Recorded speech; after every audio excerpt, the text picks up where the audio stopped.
Well, hello, my friends. How are y'all doing today? 2020 kind of sucks. How else do I start this video? I've been wanting to make this for a couple of days, but my ideas are constantly in flux and flowing regarding what's going on in the world, how I feel about it personally, how vested I am in any particular outcome, and whether or not my emotions get in the way of my reason, which at times they do, and whether certain discussions are even worth having. And this is why I think conversations are more important than ever right now. And it's something that we've lost. We've completely lost the context of the conversation by the time we get 5 minutes in with someone. It becomes a pointing game, a shouting match, complaining about the Democrats, or Republicans, or, it just goes on and on. And so the question here is, why are we so divided, and what can we do about it? How can we have better conversations? And at the same time, with all the social upheaval we have right now, we know that it is multifaceted, that it comes from many different sources. There's an immense frustration among many people in society, and a fear that the future for their children might not be as good as theirs. For the first time in a generation, we have people who, at least half of the people, think that their children's life in the future will be worse than theirs is. And yes, there was a glory time in the U.S. Now, whether or not that glory time had a delusion to it, to where we figured all Americans were happy, it doesn't matter, because perspective is everything. And if you think you're happy, then you're happy. And this is where the issues get really, really complicated, because at one time Americans were happier and got along pretty well. And the instant argument that comes up from that is, well, race relations. Sure, everybody was friendly if you were white, and it goes back and forth, back and forth. The current issue with the protests, even bringing it up, people get so offended and so bothered by why a person's protesting or why another person's not protesting, the whole Black Lives Matter movement, and the way that people respond to all lives matter, and these fights that ensue, whether, metaphoric or physical. And it comes down to identity politics. Now, if you're not familiar with Sam Harris, he wrote Letters to a Christian Nation. It was a book I read years ago. He does a podcast. I can't recall what it's called at the moment, but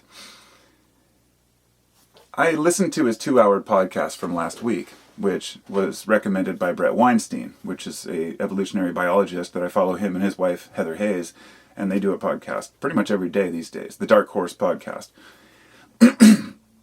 Some of the things that I hear when I listen to these shows are things that people probably don't want to hear.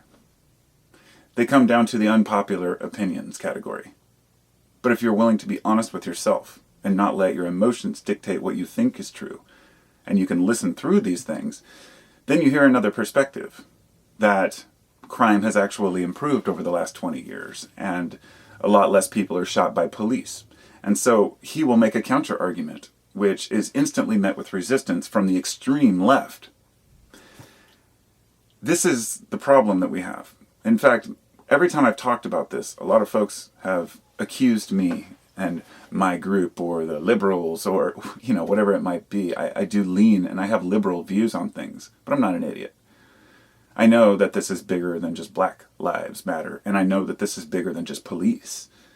People want systemic reform, and they don't know what to do. So they're screaming in the streets because they feel like they have no other voice, and they have no other way to express themselves. This is why we need conversations. And there are a lot of conversations, but people aren't paying attention to the ones that aren't emotionally charged. And the internet, the world of social media, has completely changed how we share information and how we perceive information. It's because you see only what people want you to see. Say a 30-second clip of something happening, and you think, oh my God, this guy's a total jerk, and you don't get the full context of the discussion. This is why it's important that we really know what's going on. Because sometimes a duck is a duck, and other times it's not. Sometimes the situation is not what it's presented to be.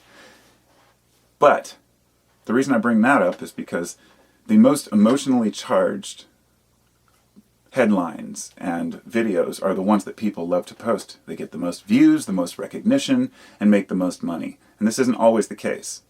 But distinguishing between the two in today's world, it's very difficult. I go through the headlines each day. I don't generally read many articles, but I like to flip through all the different media sources to see what they're saying about each other. So I just read down the CNN headlines, read down NBC headlines, read down Breitbart headlines, read down the Fox News headlines, then go to NPR and any other alternative source. AP or Associated Press is generally respected, but they omit a lot of things that they just don't talk about. My issue isn't with the media, it's with the way that media presents facts, but also it's on us. We are the consumers, and this is the thing people don't realize. If you're itching to hit that headline and say, oh my God, Democrats have done this. Or if you're on the other side, you're like, oh, what's Trump done now?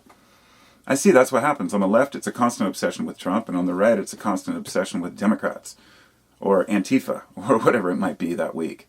And Breitbart is some of the most disgusting reporting, but it gets worse with like OANN or One American News Network. I mean, it's pretty appalling because many of the biggest stories of our time are completely fucking ignored.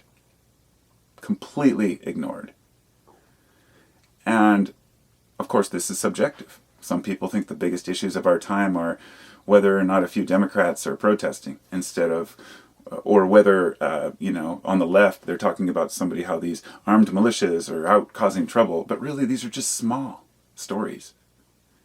A majority of what goes on in this country and the world is generally day-to-day life. And that's what people want. People want to just live their lives. They don't want a bunch of chaos and confusion, but we get pulled into it. Whether it's racism, whether it's classism, whether it's, a judgment of gay rights or transgender issues, everybody has a voice. And today our voices can be louder than ever if we choose to talk about something that's controversial and we're very outspoken about it. A case can get noticed, a cause, and then it can morph into something that is not quite what it seems, which is what we have now with the protests, where we have completely different groups of people out for their own interests. And I understand it. Here in Portland, there have been protests for 2 weeks straight. Every night they declare, a public, whatever it is, a civil disturbance. They can't use tear gas anymore, but now they're, what we found is that when the police stop using force, the people generally have nobody to fight back against. But this isn't the solution. I'm not saying to get rid of cops. I've never said we should just totally abolish police. And I think people have a misunderstanding of what it means to defund. It's redirecting funds. But is that going to solve the problem of racism? No, of course not.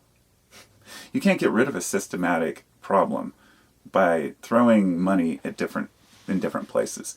People's minds and their hearts have to be won, not by fear or domination, but by facts and figures. That's how it used to be anyway. And this is the scariest part. In today's world, facts and figures mean nothing to people anymore. That is a very scary proposition. Now, as Harris was saying in that podcast, he said, in today's world, there are people who aren't interested in facts. And I've heard this personally from so many people. They said, well, that's just your opinion. This is mine. I say, no, facts don't have a choice of opinion or not. But they really do.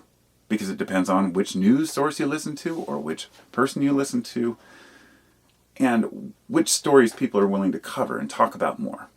And we get this skewed view that the world is much worse than it is. Right now, we've just hit our second wave of COVID-19 cases. This didn't go away. But we forget and we move forward into other things. People were huge gatherings for protests. It's not just people on the liberal left. It's huge church gatherings. There was a major outbreak in Eastern Oregon, apparently. Like 99 cases in Union County. It's a very small county. And that's not many cases, but the point is it will all trace back to a church. There are several groups that form of people to do things in this world, and we're not going to be able to stop that. That's what I'm getting at. But to think of how many people we've allowed to die unnecessarily, for example, in this country because of misinformation. Because for months people said it wasn't a big deal. We don't have to worry about it. And then when people really started dying, they said, oh, well, it's just like the flu. And then when it got worse, they said, oh, well, it's just, it'll work through the system. You have to realize we don't know how many people are infected, have been infected. We don't know how many deaths or cases there really are. I believe we stand at about 120,000 deaths in the U.S., which is a quarter of the world's deaths. The question is this going to be worse in the long run because of our own ignorance? Because we refuse to listen to the experts, right? People don't believe experts. They don't believe science. And understandably, because they're lied to a lot. But I'll just give you one example. New Zealand. New Zealand took a very drastic approach to COVID-19. They locked down travel. They quarantined anybody who came in. And still to this day, you have to quarantine for 2 weeks. They were able to completely wipe it out. There are no known cases of coronavirus in the whole country right now. And this means they can get back to work. This means they sacrificed for a little while, and now they can do their business again and go back to their lives. And in America, we're so stubborn that we're still fighting about whether it's even real or not. There are still people out there questioning whether coronavirus is real.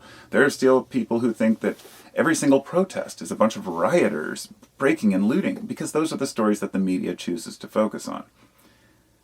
But even if we look at the bigger picture and say, well, what do people want? That's very individual to each person, very specific. And now, of course, they want to start holding, campaign rallies again, and people are having concerts again. That's fine. I'm willing to take that risk. Hey, I went down to Portland and I protested. I wore a mask, and most people there did. Almost everyone had a mask on. But standing in a group of people and then coughing from tear gas is not exactly protective. But that was a risk I was willing to take to be there for the moment, not only in support, but out of curiosity and to document, which is what I was there to do. I wasn't chanting along with the crowd very often, unless they said something I agreed with. I have my own feelings about these things, and I realize and I see the shallowness in some of the people's arguments. I think one of the most novel things we can do, and I say novel generally means new, but I would be new, I guess. One of the most novel things we can do would be to change our opinions when we receive facts. Over the past 2 weeks, I've learned a lot more information about statistics on police shootings, on racial disparities, comparing, crime rates, looking at these facts and figures and numbers to the best of my ability as a human being, and realized that some of what I thought wasn't true, and that's usual. Some of what I thought was true. But being able to distinguish that takes a critical mind and research. Critical is meaning you really have to be fair and honest with yourself. If you've listened to this video this far, I'm sure that most of you already have an idea, who are my regular subscribers, about my opinions on things. But imagine watching it or listening to it without knowing who it was. In other words, like a neutral voice podcast or something. The way that we perceive what a person's saying is highly dependent upon our preconceived notions about who they are. So, people who think, people who might agree with me right away. Oh yeah, I agree. Other people might say, oh, you're a fucking liberal idiot. Without even listening to the video or the points, because that's where we've gotten to. Because it's so easy to scream in someone's comment section. And this is a new thing, because in the past, if you really wanted to stand up for something and you really felt something was wrong, you had to confront the person face to face. You had to look them in the eye and say, dude, you're a fucking douchebag. You're a shitball goddamn liberal, or you're a shitball, right-winger. It was a completely different situation. In the past, we all had our own opinions and political affiliations, but they weren't as split as they are now. You could hang out with somebody of a different view. And I still do. I have friends. I have a friend who's a Trump supporter and considers himself a Republican. We can still have civil discussions and talk about things. He's a smart guy. Love him to death. It doesn't mean I have to agree with him. But when we cast half of the people that we live near, in our own neighbors, under the bus, when I hear people say all Democrats must die, or we have to completely abolish all politics or all, police force, I say, man, we got to think this through, people. I should say, you got to think this through. We have built what we have. There are many racial elements to the system, many, unjustified parts to it that we can fix, but we don't have to throw everything out. And for those who say that we still have freedom, I would like to say this. When people talk about crime going down, it's true. But here's the thing. Crime is also way low in many communist countries because of the forced oppression of those governments. You think about China. If you commit a crime, you're watched constantly. Every move you make. And you will be found. Even jaywalking, anything. People are scared to break the law. So what it comes down to is it's a fear-based approach. And in America, this is what people are trying to avoid. Many of the protesters are just wanting to avoid the police abuse of force and unnecessary restraints, unnecessary killings, even though they may be low. And from the last time I checked, I believe there's 1,000 a year. 1,000 police shootings that result in death a year. I'm not sure of the specific accuracy to that, but that was one of the figures I came up with. A few every day at least. Most of the time, people don't die. There are millions of arrests every year. So we have to really look at things that way and say, man,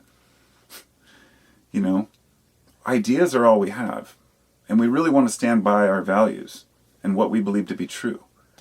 If I can bend a little bit to the other side and say, yeah, I can respect good officers and we could just do better to maybe alter the way we do business. I would hope for somebody else to bend from their viewpoint and say, yeah, maybe that's okay. Maybe I don't have issues with cops, but since others do, we can start making changes. As long as we aren't getting along, and as long as we're not having conversations, nothing is getting finished. Congress is a complete joke right now. They are impotent. The White House is a joke. There's been so much infighting among politicians that in my mind, they are irrelevant right now.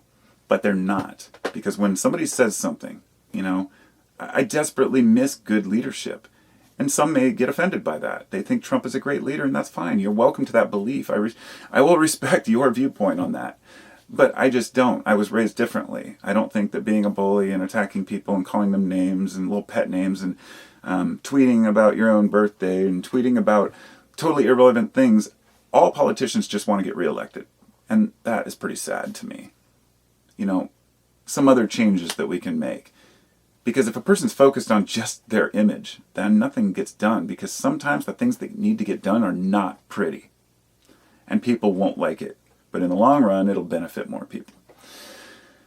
So,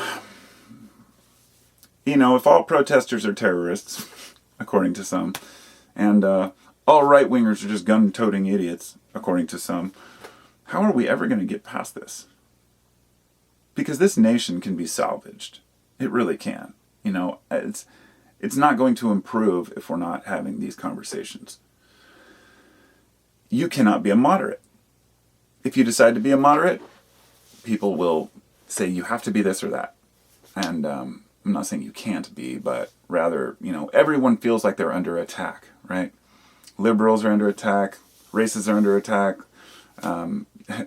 The gun industry is under attack. Actually, I said something earlier about the NRA, how they're surprisingly silent on this issue of police abuse, when basically most of the NRA people that I've met have said, well, we need guns to protect us against tyranny and the government for suppressing our free speech. So when the government actually comes in and brings their military and brings their soldiers in to suppress free speech, the NRA never said a single word about it because they're liberals, right? If it was their side, it would be a different story, and that's the problem. Casting everyone under the bus from the other side, just totally ignoring other people's needs. So freedom of speech seems to only apply to certain groups. Back in the day, they had a thing called university. When people talk about college, a university is just like it sounds. It was meant to understand universal truths and laws and understand values and whatnot. And now it's just a trade school, cookie cutter. And people go out there, they learn what they need to learn, and they figure, my opinion matters now because I'm educated. Just because your opinion matters doesn't mean it's right, just like mine. We are absurd sometimes. So being zen in this situation is hard. It really depends on your situation. being able to remain calm in the face of adversity. I'll be honest, I've been a little bit depressed lately. I've been stressed. Not stressed. I learned to conquer my stress, but I don't feel depressed. I just feel lethargic, like I can't get things done. And it's almost like a what's the point type attitude. And I just knock myself out of it, because that's what we have to do.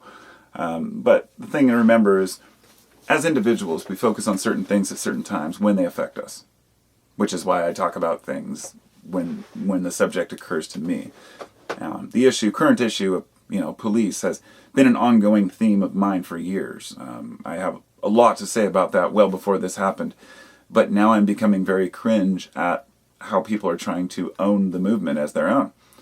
I mean, yes, Black lives do matter, but as long as that's all we're saying, I think that we're missing the bigger point, and that is a very unpopular opinion, because that means that my own fellow liberals will go, oh, of course it's about Black lives. You can't hijack this. The white people can't hijack this. And I say, bullshit. This is full-on classism. It always has been.